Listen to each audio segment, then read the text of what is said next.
Je dois voyager au monde comme un esquif sur les flots et la tempête qui gronde déjà fait mugir les flots. Christ est ma vie, il est mon roi. Toujours il prie, notre Père pour moi. Il m'a donné la boussole, puissance et repointe au port. C'est sa vivante parole avec le point de mort. Christ est ma vie, il est mon roi. Toujours il prie, notre Père pour moi. Si le vent m'est favorable, si mon ciel est clair et pur, ce pilote charitable me dit veille, rien n'est sûr. Christ est ma vie, il est mon roi. Toujours il prie, notre Père pour moi. Et si vient le sombre orage, si tout semble menaçant, mon pilote m'encourage de son regard tout-puissant. Christ est ma vie, il est mon roi. Toujours il prie, notre Père pour moi. Je ne crains donc ni naufrage, ni pirate, ni récit. J'ai déjà reçu le gage du salut de mon esprit. Christ est ma vie, il est mon roi. Toujours il prie, notre Père pour moi. Amen. Amen. Est-ce que David Amen. est là? Bonjour à tous. Amen. Bonjour, bonjour Gisèle. Bonjour Gisèle. Bonjour, bonjour tout le monde. Bonjour Bonjour. tout le monde. Daryl, oui, il est là. Daryl? Oui, je suis là. C'est bon, je Bien, c'est bon, commence? on va commencer. Ok. On va commencer par la prière. Eric Oui. et Esther, elle va faire après? Après, oui. Juste après l'exhortation. Prions. Père très saint, je te remercie tout d'abord pour la semaine que tu nous as permis de passer sous ton regard béni. Merci pour tes bénédictions, merci pour le souffle de vie. En cet instant à tes pieds, Père céleste, je te demande pardon pour nos iniquités, par pensée, par parole, par action, par oubli. Je te demande également de bénir ce moment d'exhortation, de nous fortifier, Père céleste. Ce sont les grâces que je te demande au nom de Jésus-Christ, ton Fils bien-aimé, pour ta gloire. Amen. Amen. Alors, un instant. Alors, l'exhortation que Dieu m'a mis à cœur de vous partager ce matin se trouve dans Romains 12, Romains chapitre 12. Donc, l'apôtre Paul nous dit « Je vous exhorte donc, frères, par les compassions de Dieu, à offrir vos corps comme un sacrifice vivant, saint, agréable à Dieu, ce qui sera de votre part un culte raisonnable. Ne vous conformez pas au siècle présent, mais soyez transformés par le renouvellement de l'intelligence, afin que vous discerniez quelle est la volonté de Dieu, ce qui est bon, agréable et parfait. Par la grâce qui m'a été donnée, je dis à chacun de vous de n'avoir pas de lui-même une trop haute opinion, mais de revêtir des sentiments modestes, selon la mesure de foi que Dieu a départie à chacun. Car comme nous avons plusieurs membres dans un seul corps, et que tous les membres n'ont pas la même fonction, ainsi, nous qui sommes plusieurs ne formons un seul corps en Christ, et nous sommes tous membres les uns des autres. Puisque nous avons des dons différents, selon la grâce qui nous a été accordée, que celui qui a le don de prophétie l'exerce selon l'analogie de la foi, que celui qui est appelé au ministère s'attache à son ministère, que celui qui enseigne s'attache à son enseignement, et celui qui exhorte à l'exhortation.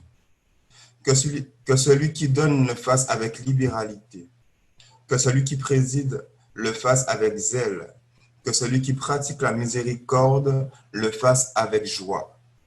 Que la charité soit sans hypocrisie. Ayez le mal en horreur.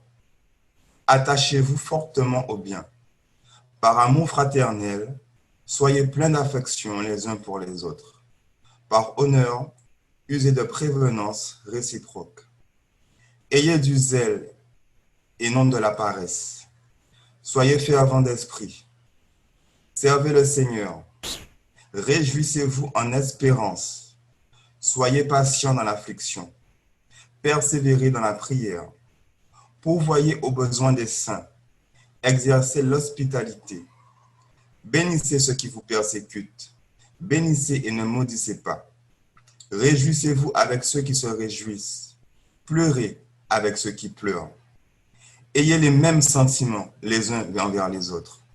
N'aspirez pas à ce qui est élevé, mais laissez-vous attirer par ce qui est humble. Ne soyez point sages à vos propres yeux. Ne rendez à personne le mal pour le mal. Recherchez ce qui est bien devant tous les hommes. S'il est possible, autant que cela dépend de vous, soyez en paix avec tous les hommes. Ne vous vengez point vous-même, bien-aimés, mais laissez agir la colère, car il est écrit, à moi la vengeance, à moi la rétribution, dit le Seigneur. Mais si ton ennemi a faim, donne-lui à manger.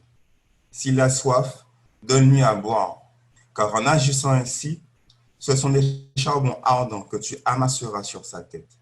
Ne te laisse pas vaincre par le mal, mais surmonte le mal par le bien. Alors, l'apôtre Paul, à travers ce chapitre, nous invite à une marche de sainteté et de fidélité envers Dieu et tous les hommes. Les caractères de cette marche sont l'humilité et l'amour, joints à une grâce qui se manifeste par la justice pratique. Le chrétien est un homme vivant parmi les hommes, mais selon les enseignements de l'Épître, il est un homme délivré et séparé du monde. Il doit le montrer par son esprit et sa marche dans les circonstances qu'il est appelé à traverser, soit dans la maison de Dieu, soit dans le monde. Ce qui lui convient, c'est la simplicité de cœur, un esprit paisible qui cherche le bien de son prochain et non son propre intérêt, ni sa gloire, et qui ne se venge pas, mais s'efforce de surmonter le mal par le bien. Alors, mes chers prêtres, efforçons-nous de suivre ces précieux conseils de l'apôtre Paul, qui nous est d'une grande utilité dans ce temps de la fin où nous avons à discipliner notre caractère, à être unis et à pratiquer l'égalité. Prions.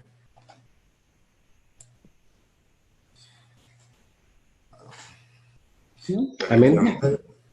Père éternel, Dieu trois fois saint, toi qui règnes dans les cieux, je te remercie pour ce moment d'exhortation que tu nous as permis de passer ensemble. Je te prie afin que tu puisses nous aider à chercher le bien de notre prochain et non notre intérêt, ni même notre gloire. Que nous n'ayons pas un esprit de vengeance, mais que nous puissions surmonter le mal par le bien. Permets que ces précieux conseils de l'apôtre Paul puissent faire sens en nos cœurs et que nous puissions les mettre en pratique. Ce sont les grâces que je te demande au nom de Jésus-Christ, ton Fils bien-aimé, pour ta gloire. Amen. Amen. Amen.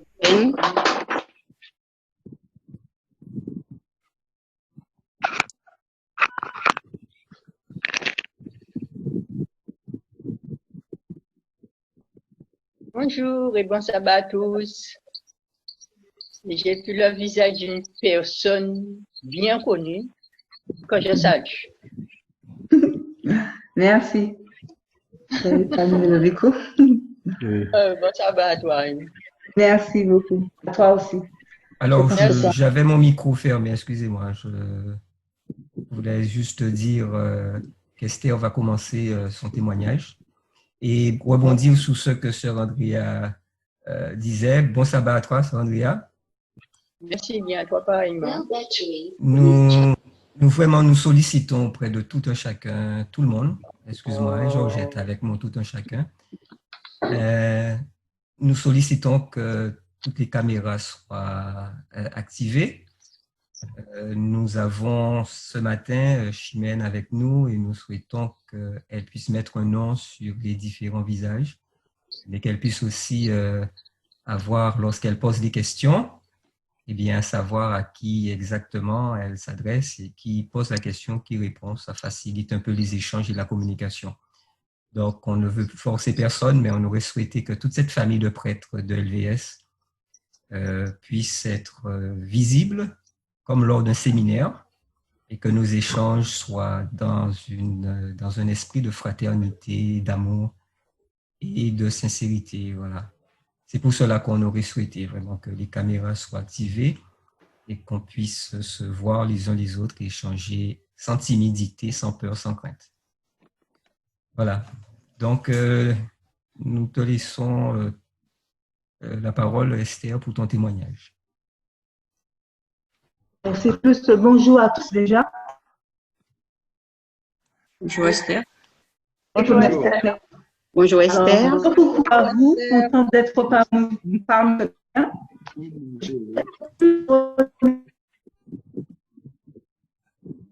Alors, Esther, vous avez des difficultés à passer.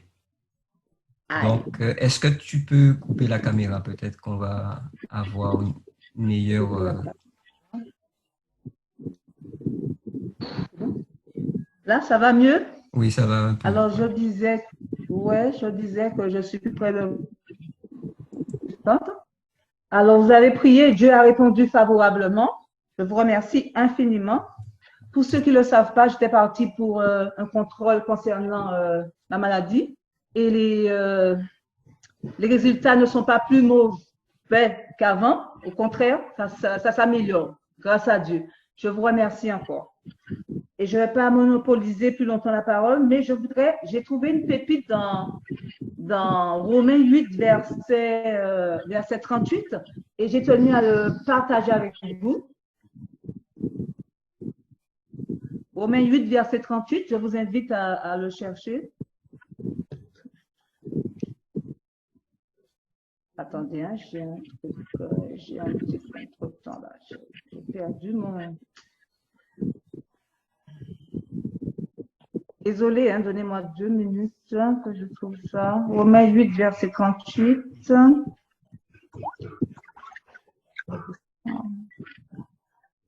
Ce sont les aléas du grec.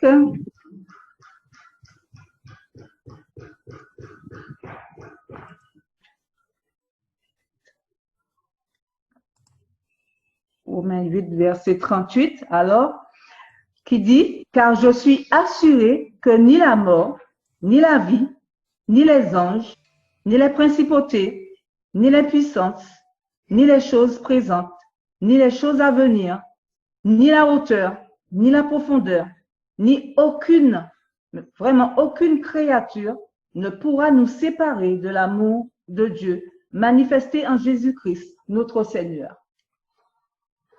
Voilà ce que j'ai voulu à vous dire ce matin. Et encore bon sabbat et merci à vous tous pour vos prières.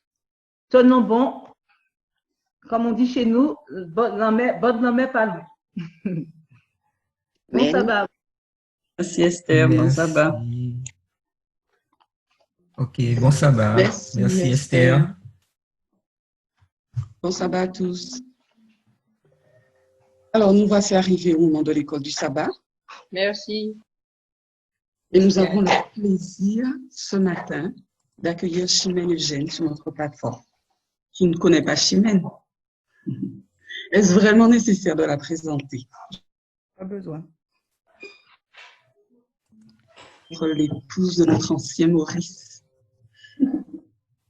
Bonjour, elle de Maurice, qui est certainement avec toi, Chimène, j'imagine. Oui, là, dans le salon. Mais je veux surtout rappeler que Chimène est l'une des responsables LGC du mouvement dans la francophonie. Une nouvelle fois, elle met sa casquette d'enseignante de notre message. Alors maintenant, nous te donnons la parole, Chimène. Merci, c'est gentil. Donc, bon sabbat à tout LVS. Vous m'entendez bien? Oui, on t'entend. Oui, on t'entend très bien. Bienvenue. Ok. Bon sabbat. Bon sabbat à toi, Chimène. Bon sabbat aussi. Donc, c'est vraiment un plaisir d'être avec vous. C'est vrai qu'il aurait été plus agréable de vous saluer physiquement, mais bon, voilà, avec le Covid, nous sommes tous bloqués chez nous. Mais Dieu merci, nous avons l'outil Zoom et cette fraternité entre les différents ministères, ce qui nous permet de pouvoir faire des échanges entre les différents enseignants, parce que vous le savez que vos deux Bible workers, les deux de vos responsables viennent aussi sur notre plateforme LGC pour aussi enseigner les prêtres de la France, et c'est toujours une grande joie de les avoir parmi nous également. Donc, c'est mon tour d'être avec vous. J'espère que ce moment de partage et d'exhortation va bien se passer. Je ne connais pas tous les noms, je m'en excuse déjà par avance. Pour ceux qui me connaissent, vous savez que j'aime bien avoir un échange. Donc, je ne sais pas sur Zoom, je suis très, très mauvaise dans la technique. Donc, je ne sais pas comment ça va se passer aujourd'hui. Mais on verra, on remet ça dans les mains du Seigneur. Et puis, je voudrais vous dire que on fera des révisions, répétitions, élargissements durant ces 2 sessions que je passe avec vous. On révisera la ligne de réforme et l'accroissement de la connaissance. Parce que nous constatons que la ligne de réforme parfois est un peu mal comprise et c'est l'un des fondements sur notre ligne et de notre mouvement et de notre message. Donc, il serait intéressant de revoir. N'hésitez pas à poser des questions, de m'interrompre s'il faut que je répète. J'ai tendance à parler vite, donc faites-moi signe s'il faut que je ralentisse le rythme, ok? Parce que le stress aidant, je vais peut-être parler plus vite que de normal. Donc, soyons dans l'échange, n'hésitons pas à poser des questions et puis si je peux répondre, je répondrai. Si je ne peux pas répondre, quelqu'un d'autre aura peut-être la réponse, mais en fin de compte que ce soit interactif pour qu'on puisse tous ressortir de là édifiés et que qu'on puisse avoir les réponses à nos questions par rapport à cette étude. Alors, je vous invite à vous mettre à genoux avec moi pour ceux qui le peuvent et je vais prier à haute voix.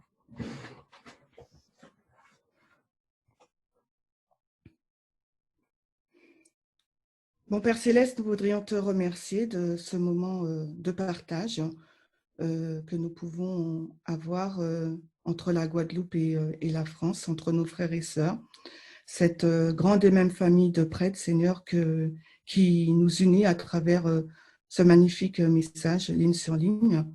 Nous te demandons de nous conduire, de conduire nos échanges, nos réflexions et de nous permettre de comprendre encore mieux la ligne de réforme, que chaque intervention puisse être concise, mais aussi puisse être édifiante pour tout le corps. Nous te demandons une fois de plus d'être avec nous, de nous bénir et que ces moments que nous partagerons ensemble puissent être vraiment une louange que nous t'adressons et qu'en retour, tu puisses nous accorder cette bénédiction promise durant les heures sacrées du sabbat. Nous te demandons toutes ces choses dans le doux nom de Jésus. Amen. Amen. Amen. Alors, salut Harry.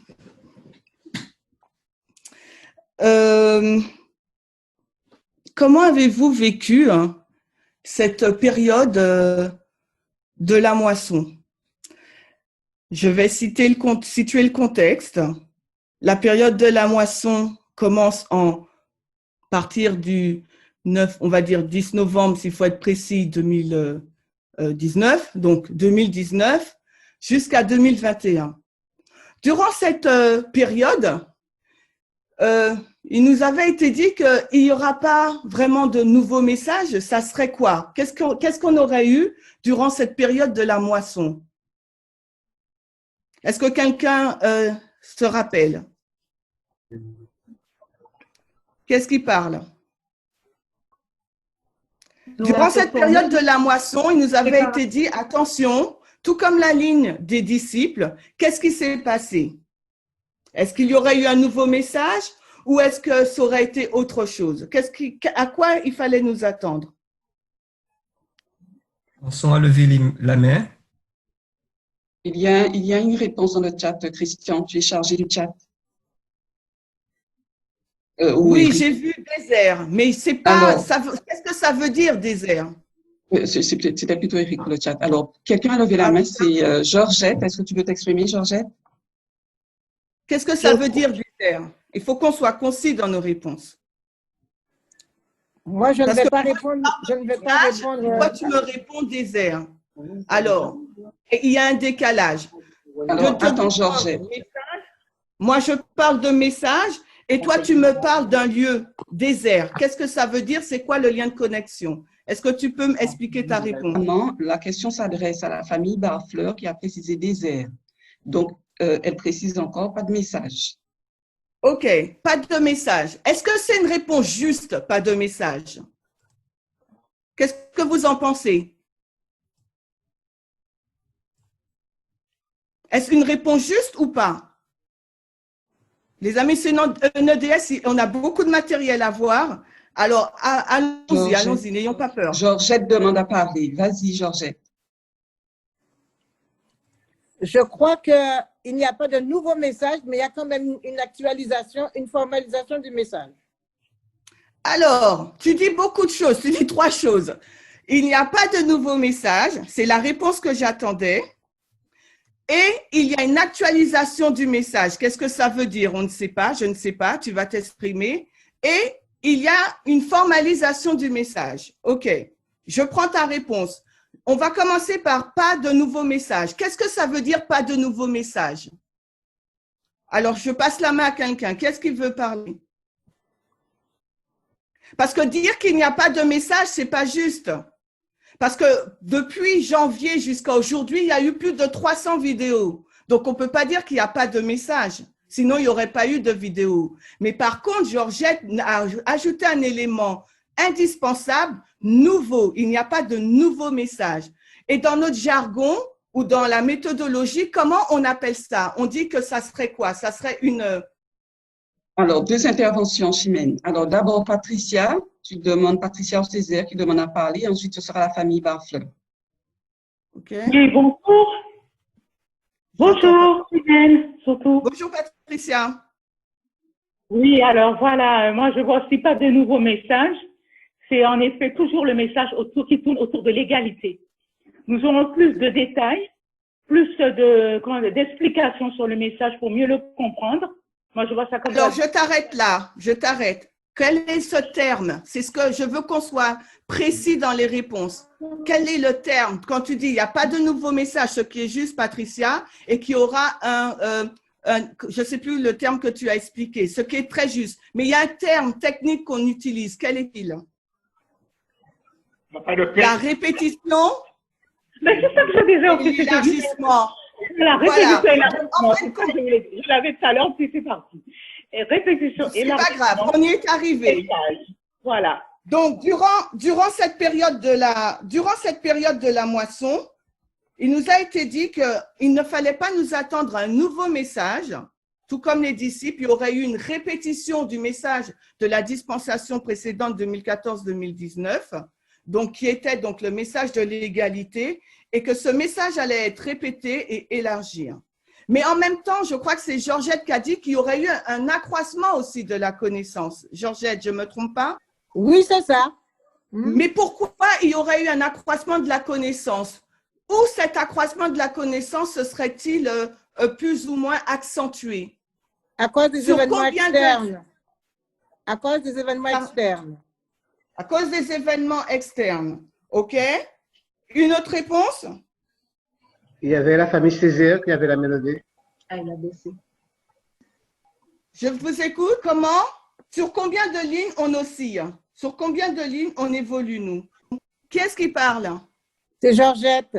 On a la ligne des prêtres et on évolue sur la ligne des prêtres et en même temps sur quelle ligne? Et en même temps, moi, je crois qu'on évolue sur la ligne des disciples. Alors, non, la ligne des disciples, c'est une type. C'est une ligne type pour nous permettre de comprendre la ligne des prêtres. Nous, en tant que prêtres, sur la ligne des prêtres, on est sur la ligne des prêtres.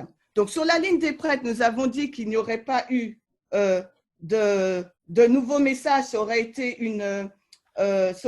donc une répétition et un élargissement. Tu peux sortir? Alors, j'ai un petit problème technique.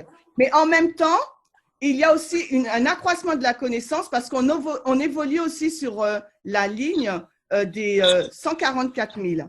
Donc, l'accroissement de la connaissance qu'on attend, là, on a un petit problème technique, excusez-nous. L'accroissement de la connaissance qu'on attend aussi, c'est l'accroissement de la connaissance qu'on attend, c'est sur la loi du dimanche.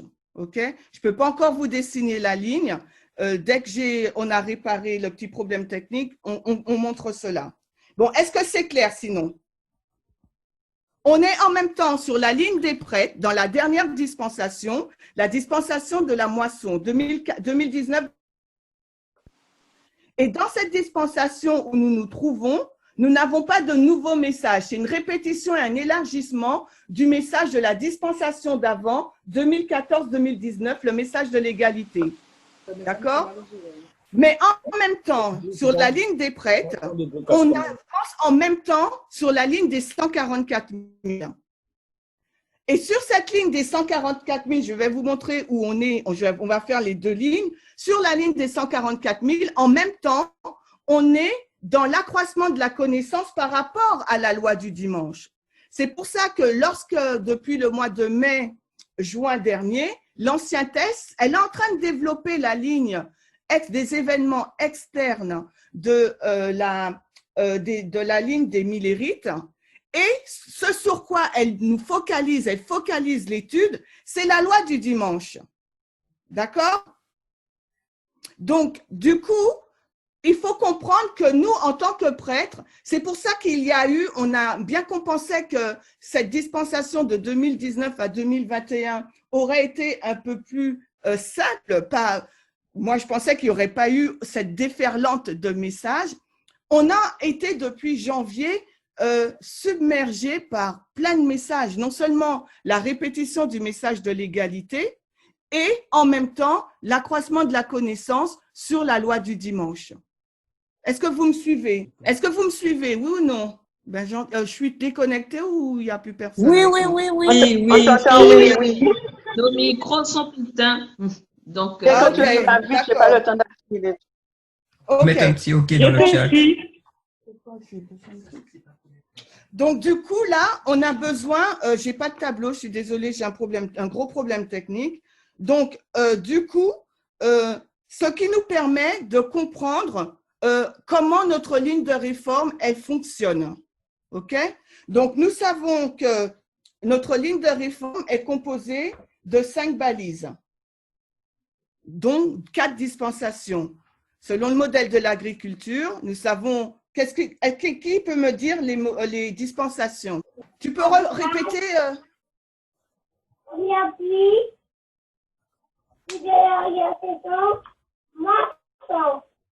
Super. Merci. Donc, il a donné les 4 dispensations, labourage, première pluie, pluie de l'arrière-saison et la moisson. Donc, je vais vous illustrer ce que j'étais en train de vous dire tout à l'heure rapidement. Donc, nous sommes sur la ligne des 144 000. Ma ligne n'est pas très droite. Donc, vous voyez ce que je vous ai mis. Nous avons en principe la ligne des 144 000. En dessous, donc, nous avons la ligne des prêtres. Donc, du coup, je vais mettre que les deux dernières dispensations, d'accord? Donc là, nous sommes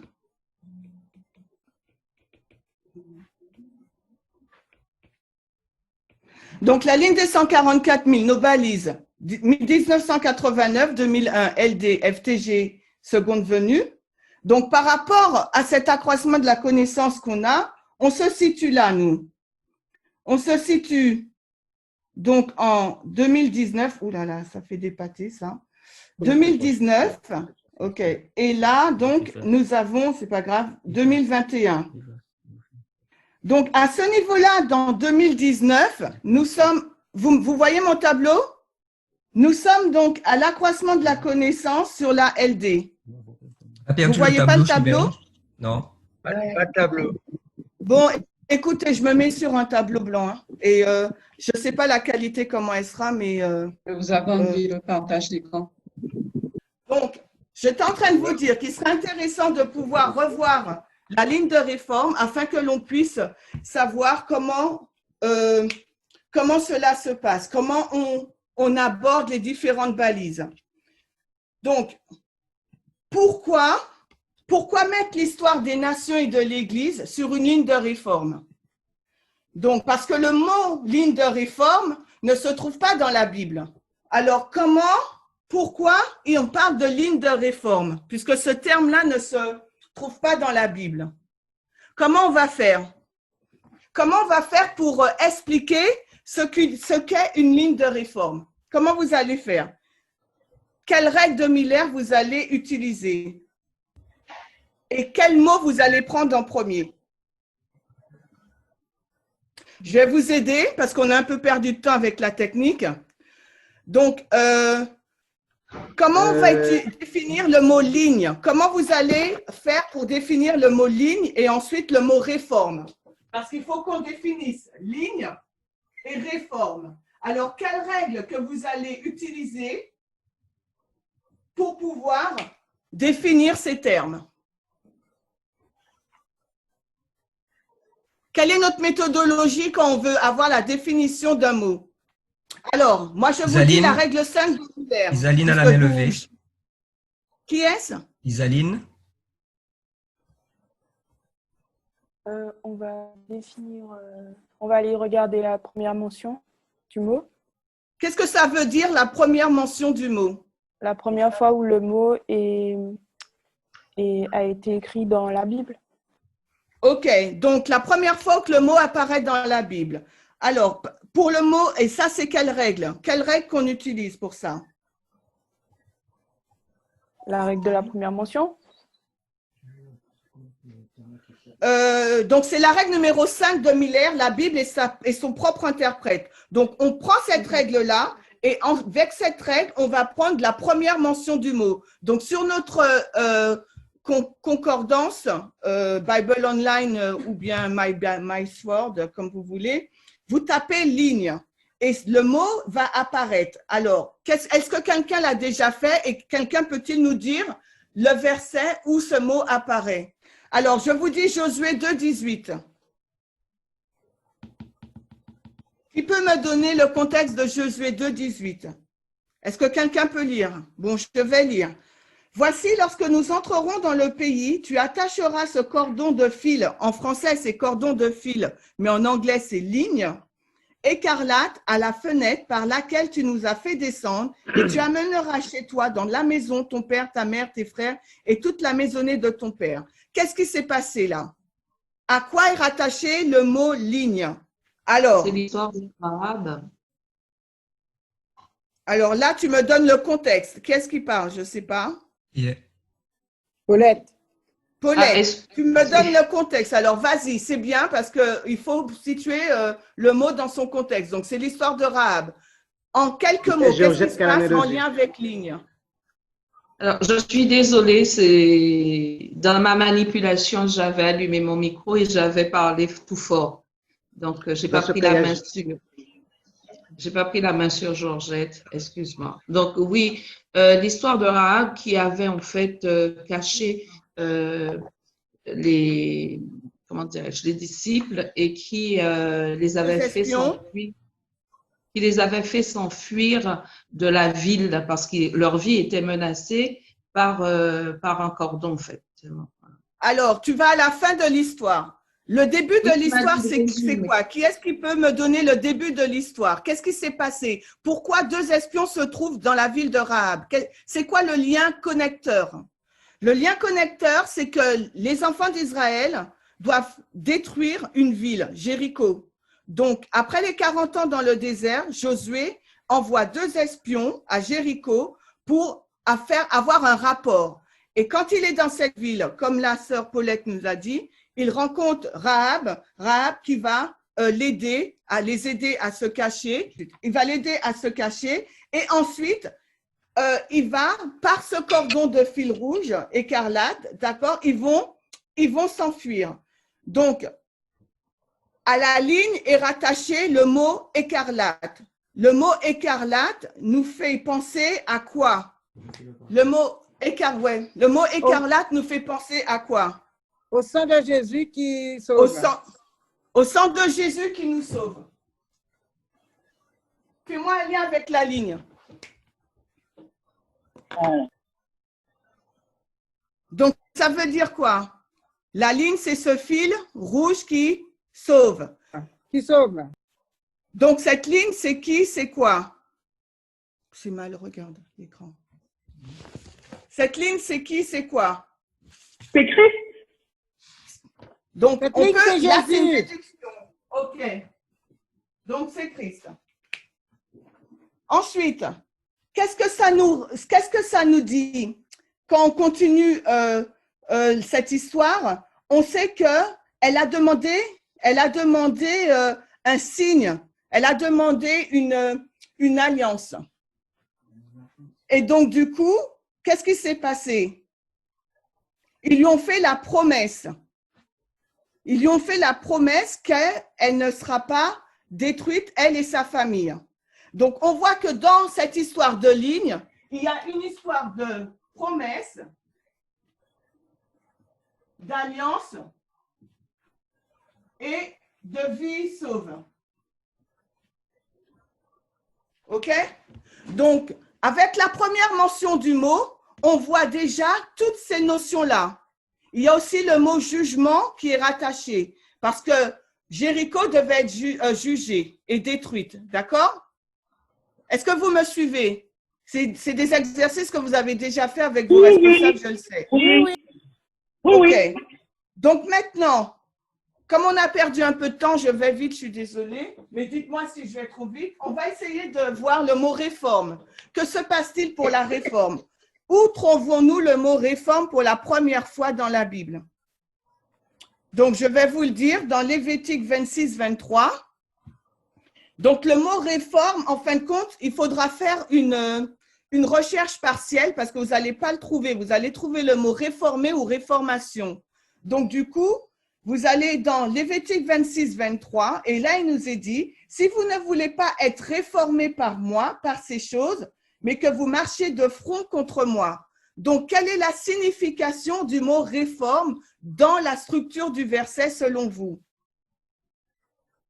On refait le même exercice, mais avec le mot réforme. Est-ce qu'on peut parler de bénédiction et malédiction, Lévitique 26? Bien sûr. Eh bien, là, Dieu donne à Israël, si Israël ne veut pas suivre, c'est la malédiction. Je dis que nous sommes dans un contexte de bénédiction et de malédiction. Et si Israël ne veut pas être réformé, eh bien, c'est la malédiction. Alors, oui, mais là, tu vas déjà dans une conclusion logique. Mais tu ne m'expliques pas, selon la méthodologie, comment tu fais ce lien.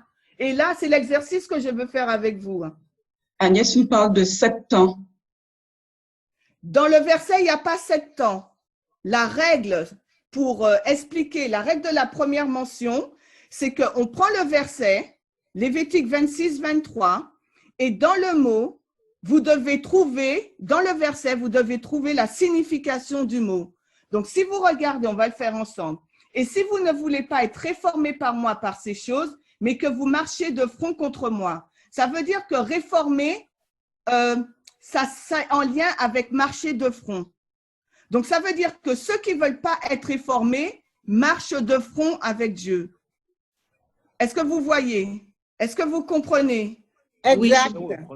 Le contexte de Lévitique 26, comme nous l'a dit Georgette, c'est les bénédictions et les malédictions. Et si on remonte au début du chapitre, parce que c'est comme ça qu'il faut étudier, Dieu est en train de donner les termes de l'alliance. Il a choisi le peuple d'Israël. Il leur a dit, je vous ai fait sortir par ma droite puissante. D'accord? Vous êtes mon peuple. D'accord? Je fais une alliance avec vous. Et si vous gardez mon alliance, voici les bénédictions. Mais par contre, si vous vous rebellez contre moi ou que vous marchez de front contre moi ou que vous refusez d'être réformé, voilà les malédictions qui vont y découler. Donc, ça veut dire que réformer, ça veut dire ne pas marcher de front contre Dieu selon le verset. D'accord? Donc, ça veut dire que ligne, on a dit que la ligne, c'était donc, elle sauvait, c'était pour nous sauver. Il y avait une notion de pardon et il y avait une notion de jugement et de destruction. Mais il y avait aussi une notion que Christ nous sauve. D'accord? Vous vous rappelez? Maintenant, on rajoute réforme. Et on a vu que réforme, c'est être obéissant et entrer dans l'alliance. D'accord? Donc, ça veut dire qu'on ne devait pas adorer de faux dieux, on devait observer le sabbat, on devait révérer le sanctuaire et on devait observer les statuts de Dieu. Tout ça, c'est dans Lévitique, les versets 1 à 3. D'accord? Donc, la règle, maintenant, si on va dans Hébreu, on n'ira pas par manque de temps, on va dans Hébreu 9.10, qui est la première mention du mot réforme dans le Nouveau Testament, on aura une autre dimension du mot. Et je vous le dis, ça serait donc, c'est Hébreu 9.10, et là, ça serait donc une dispensation. Il est en train de nous dire, Paul, que il y aura un changement de dispensation et que le peuple de Dieu devrait le savoir.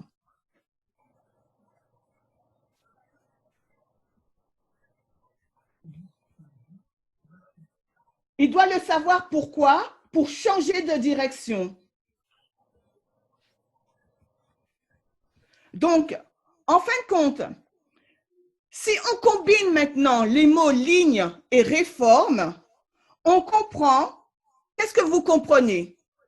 On a été vite, je suis désolée parce que j'ai eu plein de problèmes de technique, je suis désolée. Mais qu'est-ce que vous comprenez?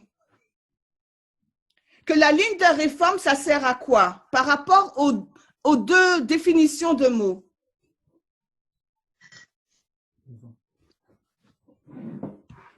C'est la ligne de Christ pour le salut. Qu'est-ce qui parle? Georgette. Il n'y a que Georgette sur la plateforme. Georgette, c'est pas que je ne veux pas t'entendre. Alors, vas-y, Georgette. Relis-moi tout ce qu'on a vu ensemble et fais-moi ta définition, s'il te plaît.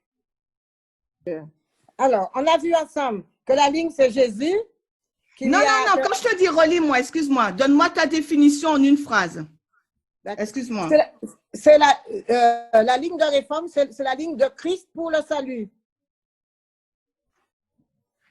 Ouais. OK. Isaïe a une définition. Isaïe a une définition. Elle dit. OK. D'accord. Alors, Ouais, ouais. Isaline a une définition. Elle dit la ligne de réforme. Peut mieux faire, Isaline. Peut mieux faire, Isaline. Non, mais je n'ai pas encore lu. Attends, la ligne de réforme est une alliance pardon. que Dieu veut faire avec son peuple pour le sauver, le restaurer, le juger selon ses œuvres. OK, il y a un mot vraiment important. Il y a un mot important qu'on trouve dans le Nouveau Testament. C'est vrai qu'on ne l'a pas lu, mais j'ai été vite dessus. Mais il est écrit sur Elle a dit, Isaline, restaurer. Non, c'est pas ça. C'est au tableau. Tout est au tableau. La ligne de réforme, c'est Christ qui veut nous sauver. Mais pour nous sauver, qu'est-ce qu'il fait? Qu'est-ce qu'il nous demande? Une alliance. Non, il ne nous demande pas une alliance. Martine on rentre dans dit l'alliance avec lui. Il nous donne une alliance. Mais qu'est-ce qu'il nous demande à nous de faire? Non, bien sûr. Bien sûr qu'il nous demande d'être obéissants. Qu'est-ce qu'il attend de nous dans le Nouveau Testament? C'est écrit au tableau. Qu'est-ce qu'il attend de nous? Changer de direction. Changer de direction. Qu'est-ce qu'il attend de nous dans la ligne de réforme? Par rapport à ce que tu as demandé, il y a Martine qui a parlé de changement. Isaline a dit obéissant. Le frère Edom ou la sœur Edom a dit de changer de direction. Et la sœur Clara dit entrer dans l'alliance et accepter. Ok. Donc, ok, mais donc ce que je vais vous dire, ce sont tous des bonnes réponses. La ligne de réforme, en fin de compte, elle nous montre que sans la ligne de réforme nous montre qu'en fin de compte, si on ne rentre pas dans cette nouvelle dispensation, on ne peut pas être sauvé. Si on conjugue, on combine les deux mots ligne et réforme avec l'Ancien et le Nouveau Testament, les définitions qu'on a vues, si on ne reconnaît pas qu'on est dans une nouvelle dispensation, donc si on ne reconnaît pas que… C'est vrai, ça ne fait pas. Au temps de la fin, commence donc en 1989, a commencé donc une nouvelle dispensation qui requiert de nous quoi? Martine, elle a dit un changement de direction. Changement de direction, ça veut dire état d'esprit plus pratique, action. Eh bien, ça veut dire que à la fin, là, on sera jugé, mais on sera mort. Mais par contre, si on rentre dans cette ligne de réforme et qu'on reconnaît la nouvelle dispensation, le changement de direction que Dieu nous demande d'avoir, ce nouvel état d'esprit et cette nouvelle pratique, cette nouvelle façon de fonctionner et de vivre, ben là, on suivra la ligne et à la fin, on aura notre récompense qui est la vie. Donc, c'est pour ça que la ligne de réforme est super importante à comprendre et c'est le fondement même du mouvement et de ce message. Il n'y a pas d'autre mouvement, il n'y a pas d'autre ministère qui présente, qui utilise ligne sur ligne. C'est vraiment la signature de Dieu et le peuple de Dieu doit voir et comprendre ce changement de dispensation et ce que requiert la ligne de réforme, parce que c'est vraiment une question de vie ou de mort. D'où l'importance de bien comprendre. Et sur notre ligne des prêtres, à quel moment la ligne de réforme arrive-t-elle? Quelqu'un?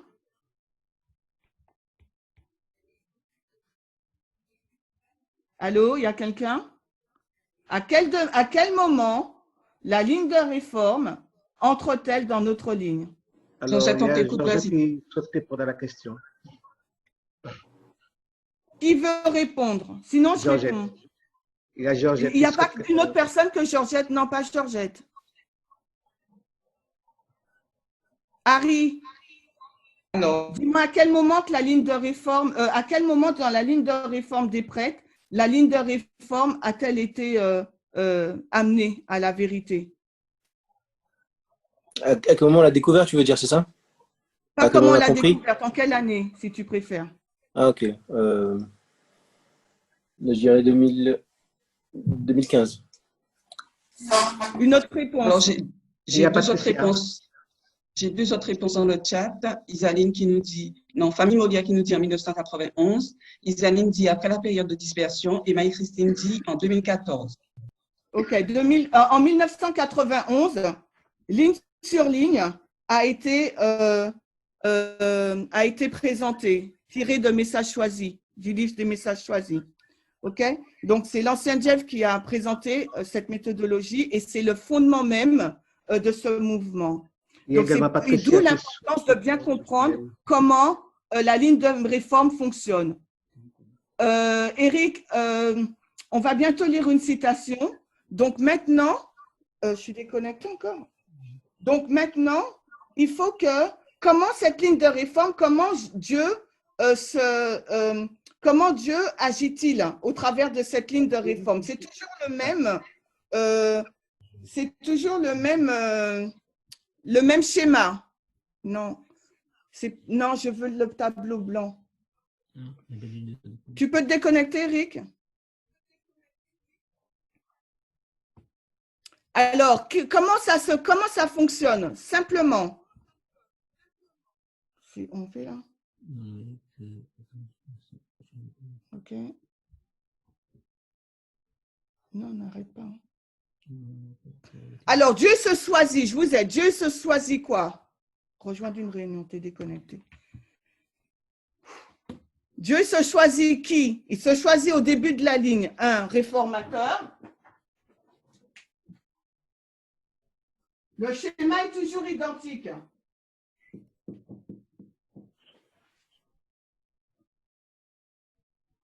Donc, il y a un messager. Ensuite, le messager, qu'est-ce qu'il a? Dieu lui donne quoi à ce messager? Il a un message, nous dit Martine, et voilà, un message. Ensuite, qu'est-ce qui se passe? Qu'est-ce que le peuple doit faire? Accepter son message. Ce message va faire quoi? Il est destiné à faire quoi? Réformer. Alors, Marie-Christine nous parle de message prophétique et Michel nous dit que la ligne de réforme commence en 1989, mais nous l'avons compris en 1991. Stop, c'est pas bon, c'est pas ma réponse, c'est pas la réponse que j'attends. La question c'est… Non, mais ça sert à rien parce que c'est pas la bonne réponse. Non, mais le message, la ligne de réforme, d'accord, Dieu a toujours un modèle type et qu'il faut qu'on reconnaisse dans chaque histoire, dans chaque dispensation, parce qu'on va le voir par la suite. Donc, c'est pour ça que je me permets de t'arrêter. Donc, Dieu se choisit un message, G, à qui il donne un message, ok? Et ce message a pour but de faire quoi au peuple? Ou qu'est-ce que le peuple doit faire à la réception de ce message? Alors, Agnès dit tester et Martine dit produire un changement et Clara dit réformer. OK. Donc, on reste par rapport à tout ce qu'on a vu depuis le début. Donc, la personne qui a dit produire un changement, c'est la réponse que j'attends. Parce que notre ligne notre connexion, il faut vraiment qu'on reste dans la connexion de l'étude. On part de la définition de ligne et de réforme. Donc, tout est bâti sur la définition qu'on a dite en rouge. Donc, quand vous donnez vos réponses, ayez toujours à l'esprit ce qu'on a vu dans la définition de ce qu'est la ligne de réforme. D'accord? Donc, il doit produire, quand le messager arrive avec son message, durant toute cette dispensation-là, le message a pour but de produire un changement dans le peuple de Dieu. Pourquoi? Parce que ce changement, qu'est-ce qu'elle doit produire, ce changement dans le cœur de Dieu, dans le peuple de Dieu? Qu'est-ce que ce message produit? Il y a Michel qui souhaite intervenir. Vas-y. Michel Alexandre. Alors, je voulais dire à Chimène que je n'ai pas répondu sur ce qu'est la ligne de réforme, la dernière question. J'ai répondu sur l'avant-dernière question où elle demandait quand est-ce que la réforme commençait, la ligne de réforme commençait. Alors, moi, j'ai dit 1989, 1991, c'est en 1989 que la réforme commençait à la fin de la dispensation. Merci. De la dispersion. Oui, d'accord, merci. Donc, une réponse à ta question. Famille Molière nous dit nouvelle mentalité.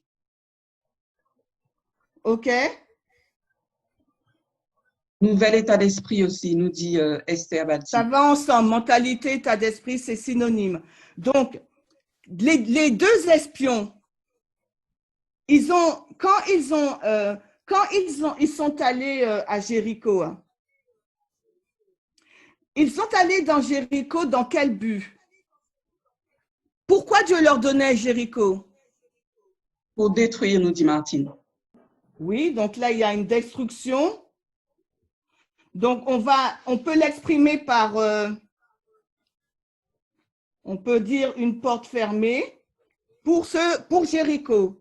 C'était la fin pour Jéricho, d'accord? Mais là, c'était parce qu'ils devaient entrer dans la promesse. Donc, il ne faut pas oublier que dans la ligne de réforme, il y a une notion de promesse. Et cette promesse, elle arrive. Donc, c'est comme si on dit, le temps de la fin, c'est le début de la réalisation de la promesse qui aura lieu. D'accord? Et nous, notre promesse, on sait que on attend la seconde venue, l'entrée dans le pays glorieux, la nouvelle Canaan. Chimène, il y a la famille Césaire qui souhaite intervenir. Oui, je disais simplement qu'en effet, que Dieu leur avait promis le pays. Donc, Dieu leur avait offert, il y a la promesse et Dieu leur a donné le pays comme partage. Et ils devaient aller explorer avant le pays pour pouvoir, bien sûr, se l'approprier. Combien de temps qu'il me reste, Eric? 20 minutes, Chimène. 20 minutes? Mm-hmm. On va prendre une citation. Eric. La citation « Is there with God ». Et on va voir aussi le but par rapport aux réponses que vous avez données. C'est la seconde, je pense, Eric. Le but de Dieu dans la ligne de réforme aussi.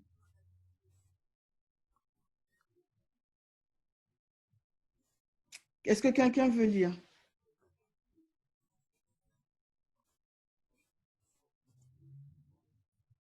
Nous devons nous préparer pour le grand jour de Dieu en appliquant dans la vie quotidienne les principes parfaits, Eric, c'est trop petit là, hein, qui nous ont été présentés dans la vie du Christ. Nous sommes appelés par lui à être ses représentants. Nous sommes les enfants de Dieu. Par adoption spirituelle, nous devenons ses fils et ses filles.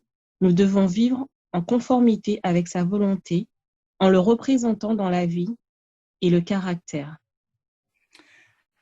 Pourquoi je prends cette citation et je la mets en lien avec la ligne de réforme? Est-ce que vous avez une idée? Alors, qui pourrait me répondre? Quel est le lien de connexion entre tout ce qu'on a vu et cette citation? Il y a Georgette qui souhaite intervenir, Chimène. Vas-y, Georgette. Je veux bien tenter t'ai remis une le réponse. tableau pour que tu puisses voir. Ouais.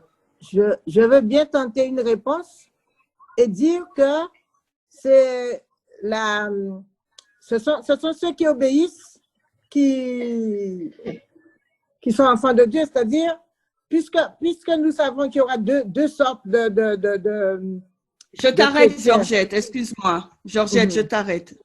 Oui. Nous sommes en train de faire de la méthodologie. Je sais qu'on connaît énormément. D'accord. Oui. Tu dois donner ta réponse par rapport à la citation et ensuite, par rapport à ce que dit la citation, tu dois le mettre en lien avec tout ce qu'on a dit sur la ligne de réforme. Tout ce que tu me dis là, c'est juste, j'adhère à 100%. Mais moi, ce je n'est pas vois l'exercice que tu es en l'obéissance. train de faire. C'est quelle obéissance que je vois? Dans la ligne de réforme, dans la citation, il n'y avait pas le mot obéissance. Alors, j'ai d'autres réponses. Esther Bathilde nous dit la réforme. Guillaume Culine dit nous devons nous préparer. Agnès dit on peut redonner référence, la référence de la citation. Martine dit on peut remettre. Et Famille Molia dit le résultat du changement produit le message. Je n'ai pas compris, Martine, ce qu'elle a dit. Alors, Martine dit on peut remettre. Oh, non, c'est rien. Elle demande à remettre le texte sur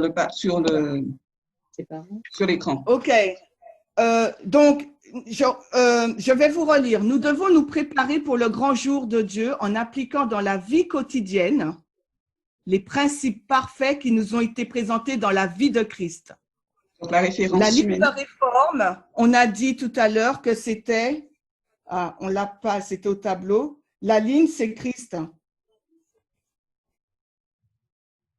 Donc, cette ligne de réforme, elle nous montre Christ. OK? Et Christ, comment il nous a montré qui il était? Par ses enseignements, par sa vie et par sa mission. On peut rajouter vie, caractère. OK? Donc, quand on suit la ligne de réforme, on suit Christ et forcément, on aura, comme dit Philippiens 2, je crois, verset 5, on aura l'esprit de Christ, les sentiments qui étaient en Christ. Puisque la ligne, c'est Christ et elle va rejaillir vers nous. Elle va rejaillir dans notre vie. Toutes ces caractéristiques de Christ, son enseignement, sa vie, sa mission. Et c'est pour ça que dans notre vie quotidienne, les principes parfaits, donc la vie, la mission, l'enseignement de Christ pourra rejaillir dans notre vie.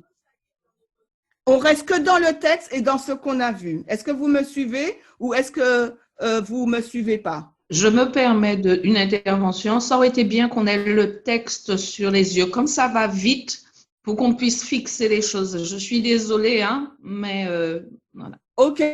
Eric, à toi de jouer. Parce qu'après, j'ai un problème technique. Moi, c'est pour ça, Paulette. Super. Donc, vous voyez ce que je vous disais.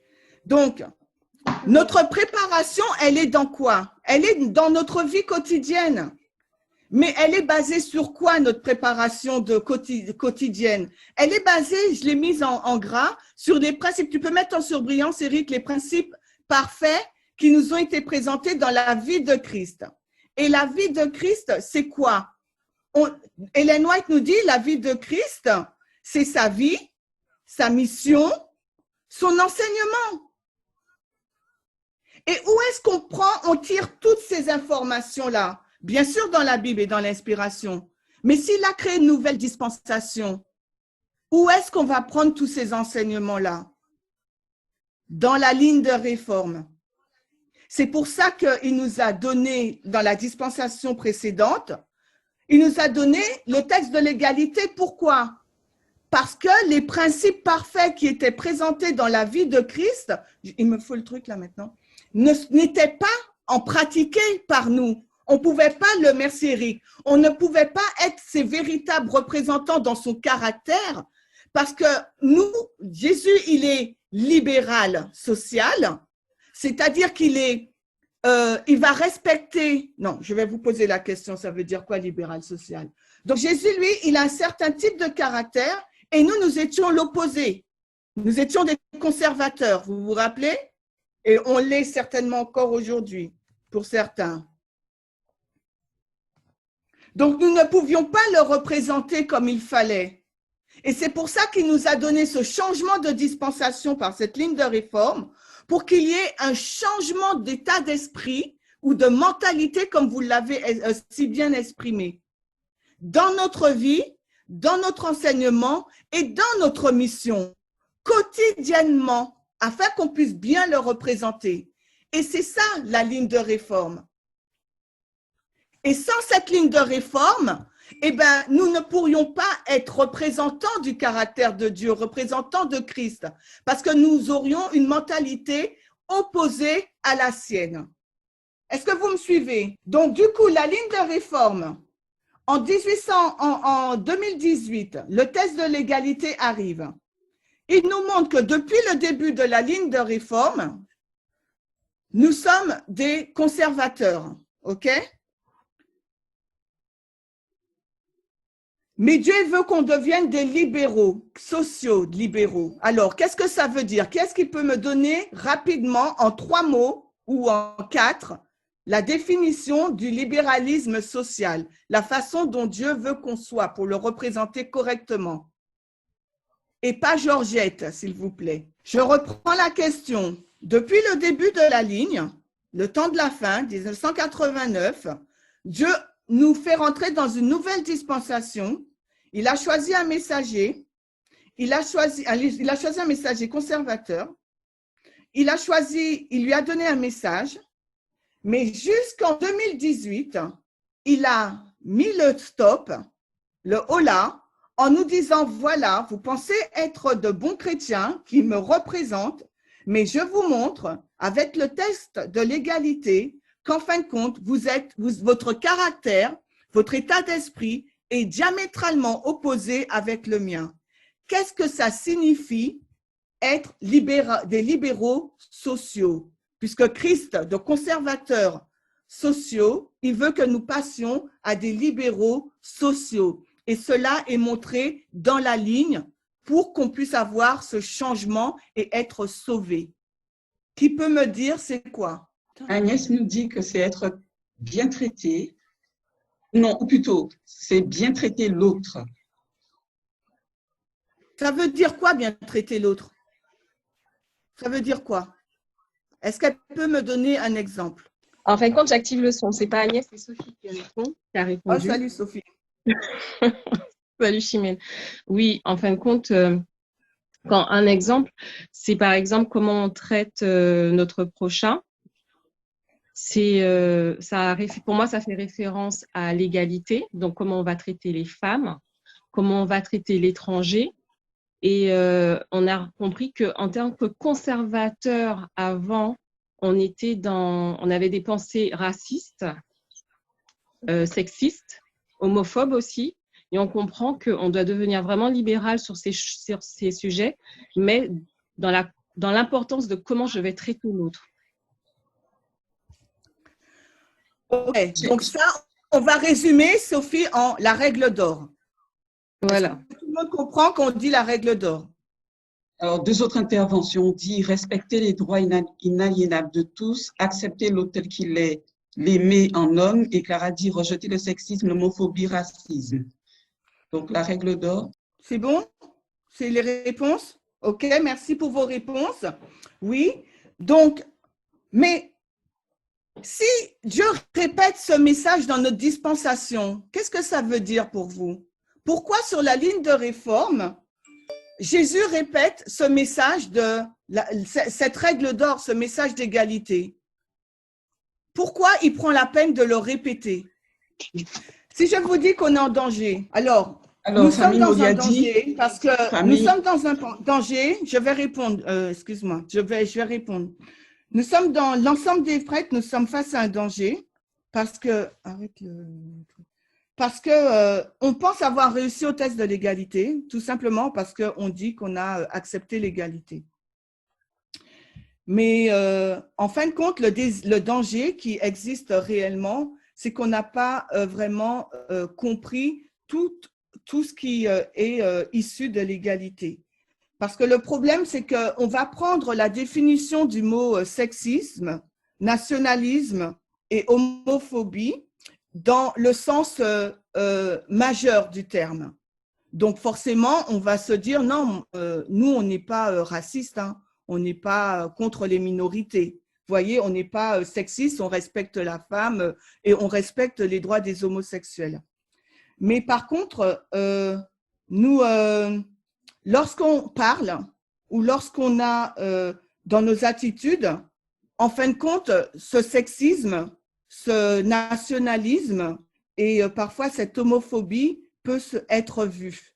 Et pourquoi on est en danger? C'est parce qu'on ne le voit pas. Étant donné qu'on ne prend pas la définition dans son sens principal, alors on se croit hors de danger. Mais par contre, est-ce que vraiment on va, dans nos relations avec l'autre, on va respecter la femme telle qu'elle est? Si, est-ce que la femme a son droit de parole? Est-ce que la femme a le droit de choisir? Si elle nous dit non, est-ce qu'on va accepter son non ou on va essayer d'aller à son, on va aller à son encontre? Vous voyez, le sexisme peut être manifesté de différentes façons à différents niveaux. D'accord? Le racisme ou le nationalisme, de la même chose. On peut croire, on peut se dire qu'on n'est pas raciste, mais quand on va voir l'haïtien en Guadeloupe, on va avoir peut-être une réaction inappropriée par rapport à l'haïtien ou au blanc ou à l'étranger. D'accord? Ou quand on va parler, je ne sais pas, on va faire une comparaison, je ne sais pas l'expression qui me vient en créole, on va dire, il est, je vais pas le dire en créole, hein, il est noir comme hier soir, c'est ça Maurice? Et voilà, vous voyez, ce genre de choses. Mais pourtant, on ne va pas se qualifier de raciste, ni ou bien de sexiste, mais parce qu'on ne va pas prendre la définition à son top niveau. Donc, on ne va pas se reconnaître. Mais par contre, dans la vie de tous les jours, on a des réactions, on a des phrases ou des comportements qui nous prouvent que nous n'avons pas encore réussi au test.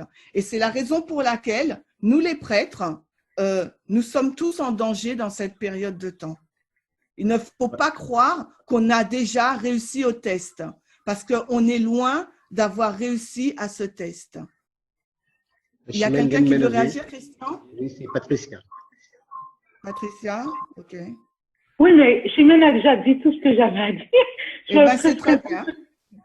Alors, je disais simplement, je répète un petit peu ce que dit Chimène, c'est on risque d'avoir une fausse vision de l'égalité. C'est ça le danger. Et en effet, parfois, nous nous surprenons justement, alors qu'on se dit avoir réussi au test de l'égalité, on se surprend à dire exactement le contraire de ce que Dieu attend de nous sur l'égalité. Nous avons des réactions qui sont tout autres. Voilà. Exactement. Donc, moi, je vous dis, soyons vigilants parce que personne n'est à l'abri. Si Dieu permet de répéter ce test dans cette dispensation, c'est parce qu'il sait. Moi, je ne sais pas ce qu'il y a dans votre cœur, vous ne savez pas ce qu'il y a dans mon cœur, mais on est tous des sexistes, des racistes et des homophobes. Il ne faut pas se le nier parce qu'on ne le prend pas là. Il faut qu'on le prenne dans la définition secondaire.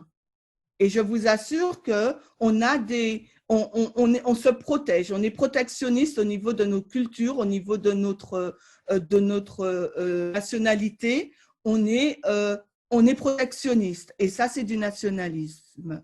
OK? Donc, je voulais juste vous le dire, faisons attention parce que sinon, on va échouer au test et la conséquence, ça serait donc non pas entrer dans la promesse, ça serait donc entrer dans la mort éternelle. Et ça serait vraiment dommageable pour vous et pour moi. Amen. Vous n'êtes pas d'accord? Amen. Moi, si je me trompe. Amen. Je n'ai pas entendu. Est-ce que quelqu'un veut réagir ou je continue? Alors, personne ne réagit, Christian ou Christian? Il y a eu des réactions dans le chat. Michel qui nous dit, je dis qu'on a compris l'égalité, on a compris la théorie, mais on ne la vit pas.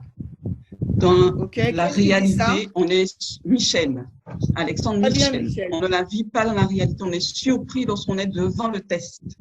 Et plusieurs disent amen à ça. Et Esther Géroé dit, même entre Martiniquais et Guadeloupéens, on a du mal, donc à bien se traiter.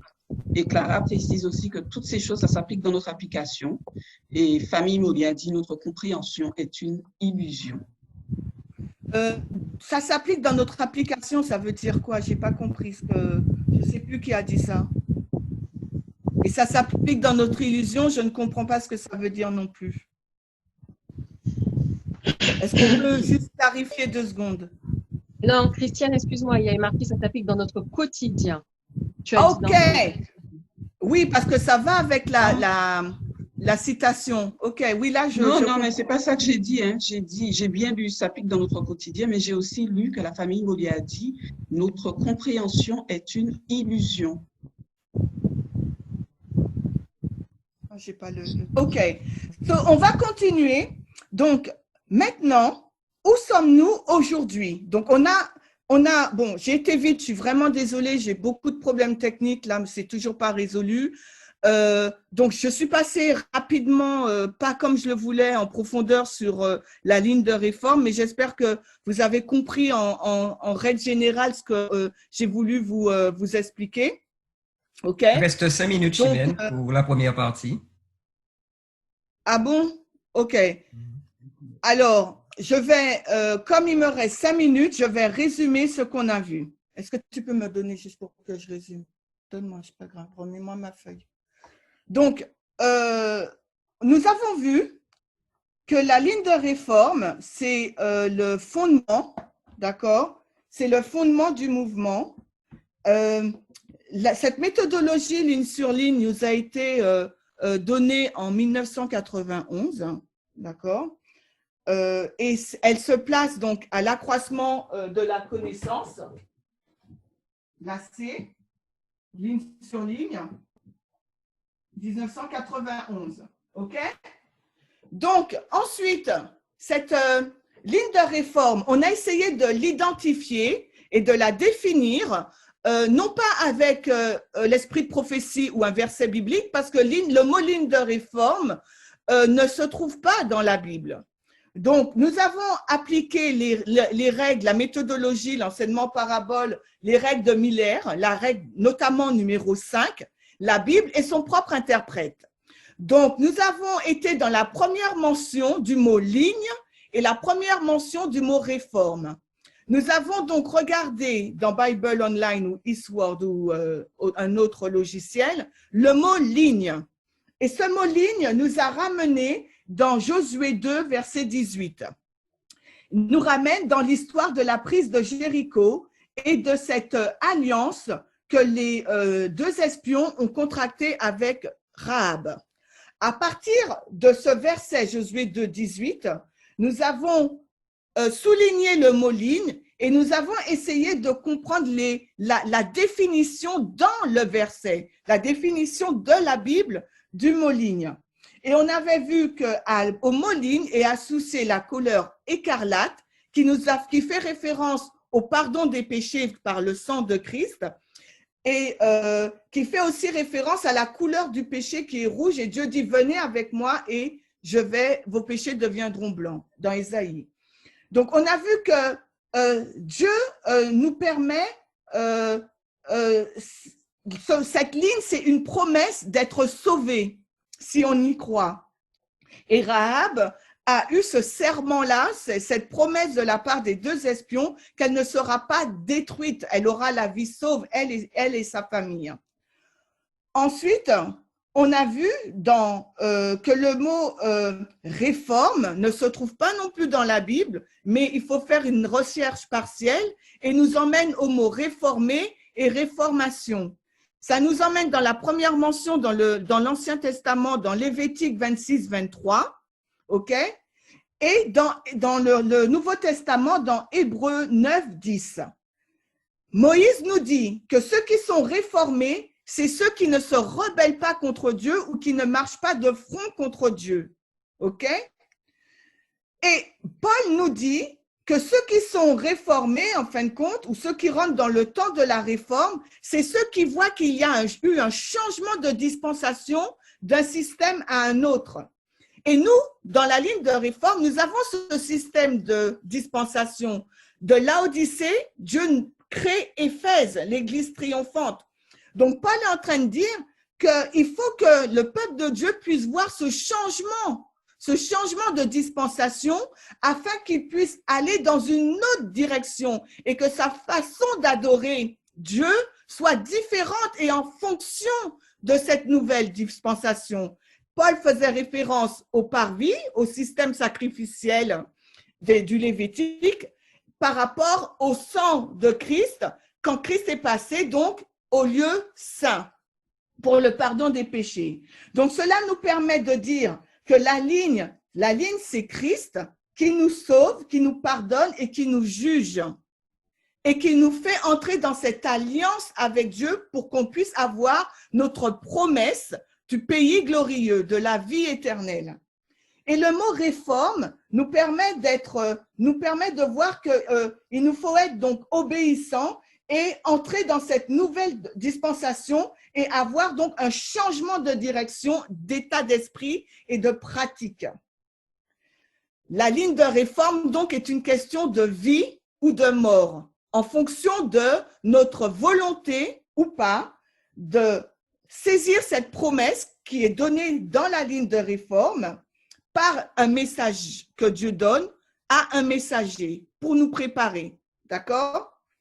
Et ce que la ligne de réforme attend de nous, c'est que dans notre pratique de notre vie quotidienne, on puisse avoir l'enseignement de Christ, la vie de Christ et la mission de Christ. En ayant sa vie, son enseignement et sa mission, nous sommes changés à son caractère et nous sommes ses véritables représentants. Donc, dans cette dispensation de la moisson, Christ nous interpelle de nouveau sur la ligne de réforme, sur son objectif, et nous dit que si nous ne remplissons pas ces conditions-là, nous ne serons pas en mesure de faire l'œuvre auprès des Lévites. OK?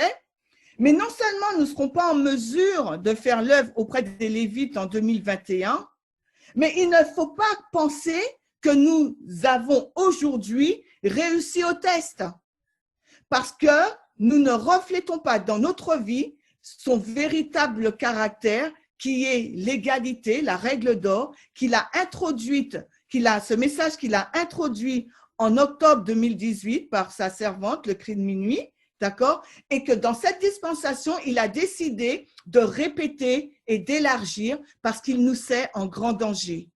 Il sait que nous n'avons pas encore été transformés dans notre état d'esprit, mais aussi dans notre pratique, dans notre cœur, par rapport à ce message d'égalité. Que nous sommes encore, dans une certaine mesure, des conservateurs sociaux, et lui, il souhaite que nous soyons des libéraux sociaux qui disent non, qui ne pratiquent pas le nationalisme, qui ne pratiquent pas le sexisme et qui ne pratiquent pas l'homophobie.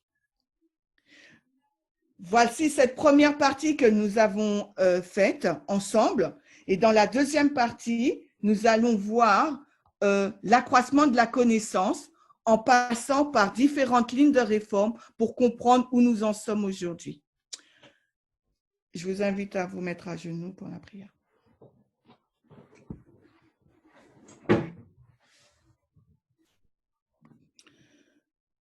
Éternel Dieu, notre Père, nous te remercions pour ce moment d'échange. Malgré les problèmes techniques, nous avons quand même pu échanger et te prions pour que la deuxième session, nous n'ayons pas ces problèmes techniques parce que là, j'ai vraiment besoin du tableau. Que tu puisses nous permettre de comprendre et de grandir ensemble autour de ces enseignements.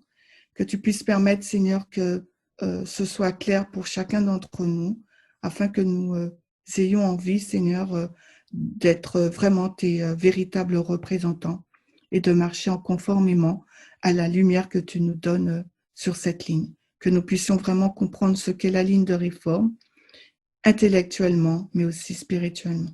Parce que tous ici, nous voulons être sauvés et vivre l'éternité avec toi. Que gloire, louange et honneur te soient donnés au nom de Jésus. Amen. Amen. Amen. Amen. Nous allons essayer de faire comme hier soir. Je chante la première strophe. La famille Ambroise, la deuxième strophe. La famille Géoré, j'espère que ça va passer. La troisième strophe. La quatrième strophe, Marie-Christine. Et la cinquième strophe, Patricia et Césaire. La famille Régalade. C'est bon? Donc la deuxième, la famille Ambroise. La troisième, la famille Géoré, la quatrième, Marie-Christine, et la dernière, la famille Régalette. Ok, c'est bon, on peut y aller.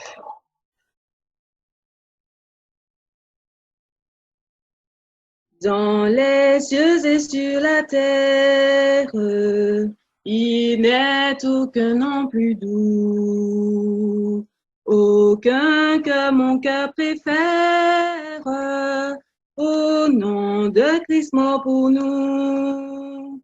Quel beau nom, porte loin de l'éternel. Quel beau nom,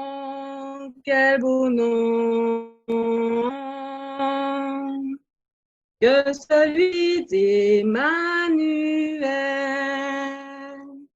Famille Ambroise. Laisse quelque grand que soit un homme, qu'il soit prince ou qu'il soit roi, de quelque nom qu'on le nomme, Jésus est plus grand pour moi. Quel beau nom, porte loin de l'éternel. Quel beau nom, que celui d'Emmanuel. Les séraphins portent des noms glorieux, mais le plus beau nom des anges pourrait-il me rendre heureux? Quel beau nom, porte loin de l'éternel. Quel beau nom,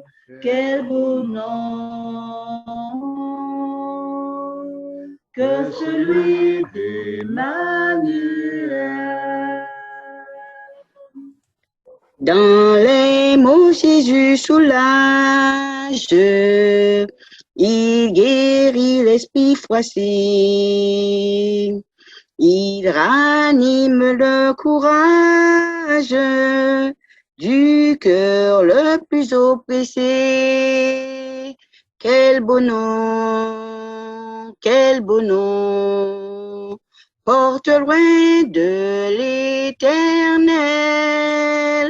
Quel beau nom,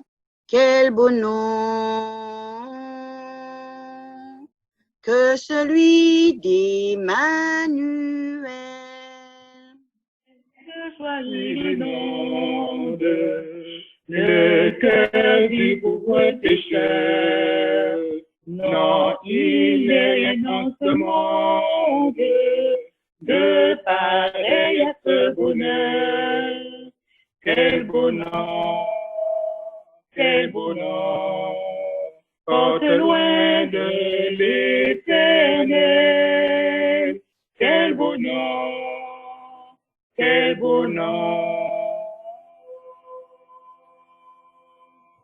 que celui d'Emmanuel. Amen, merci. Amen. Amen. Amen.